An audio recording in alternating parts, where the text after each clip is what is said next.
The life of a Roman servant. The camera pans over the bustling Roman household, the grand columns and the opulent decorations.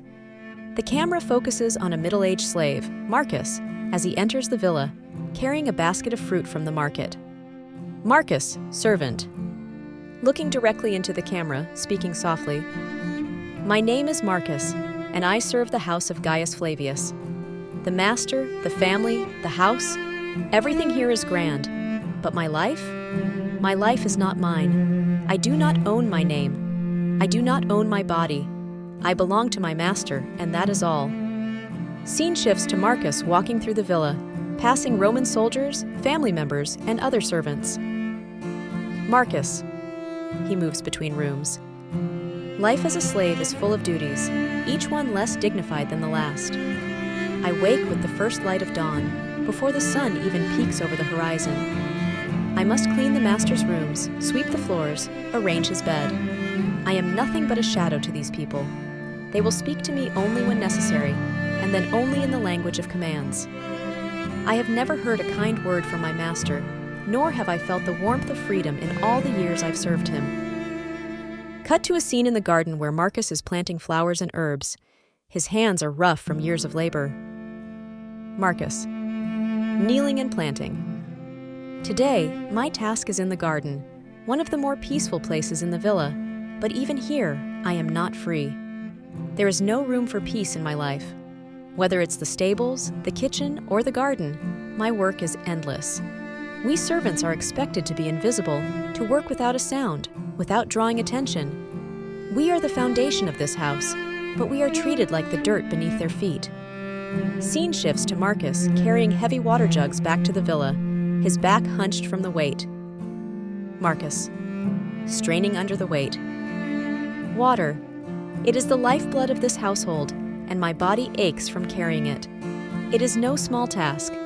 The well is far from the villa, and every morning I make this journey, back and forth, back and forth. I often wonder what it would be like to live without this burden. What would it be like to sleep in a warm bed, eat until I am full, and walk without the weight of someone else's expectations on my back?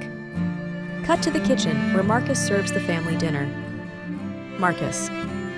Voiceover as he watches the family eat. The master's family, they dine like kings, while I am given little more than bread and water. I watch them feast on roasted meat and fine wines. All the while I stand at the edges of the room, invisible, waiting for their commands. We are like servants, these slaves. We do everything. We clean, we serve, we protect the home.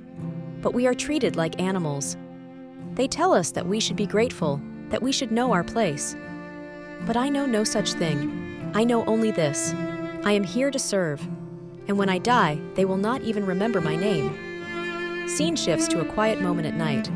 Marcus is sitting alone in a corner of the villa, contemplating. Marcus. Looking into the distance, his voice quiet and reflective. At night, when the house is silent, I sometimes allow myself to dream. I dream of a world where I am free to walk where I please, free to speak without fear. But those dreams are fleeting. They slip away with the morning sun, just as quickly as they came. I know what I am, what I was born to be, a slave. I will live my life in servitude. And when my time is up, when my body can no longer bear the strain of endless labor, I will be discarded. Cut to the villa's courtyard, where Marcus is assisting the master with his horses. Marcus.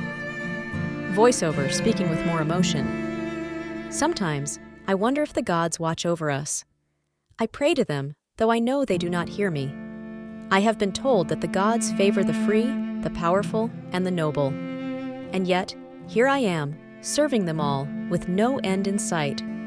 I watch as the master rides his horses, with a proud smile on his face. He is free. He can go wherever he pleases. But I cannot.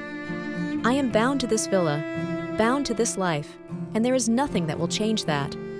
It is a bitter thing to know that you are worth nothing more than the labor you can provide. But that is the reality of a slave. Scene shifts to Marcus performing his duties, his work visibly exhausting him. Marcus. With a sigh, his body aching from the long hours of work. My body is worn down. I am tired. Every day, I push my body beyond its limits. I work until I can no longer stand, and even then, I keep working. There is no rest for a slave. And yet, the master sleeps soundly in his bed, untouched by the burden of toil. It's a cruel irony. Cut to a scene at the market where Marcus sells goods for the household. Marcus. Voiceover as he carries bags of goods to the market. Even at the market, I am nothing more than an extension of my master. The people who buy from us do not look at me. They speak to the master, and when they do acknowledge me, it's only to hand over the money or to give instructions. I am nothing more than an object, one that performs its duties well, one that does its job. I am replaceable. Scene shifts to the evening when Marcus joins other slaves in the common room. Marcus. Sitting in the common room, speaking quietly to the other slaves. At night, we come together. We share what little we have: bread, a sip of wine, a few words of comfort. The others, they are like me. Some are younger, some are older, but we all share the same fate. We talk, we laugh, we share stories of a life before slavery, but we know it is just that, stories. The reality is we are slaves, and there is no escape. Cut to the morning, the first rays of sun break through the villa windows. Marcus. With a quiet resignation. And so, it begins again. Another day of work, another day of servitude. The sun rises, and I rise with it. I serve my master. I serve his family.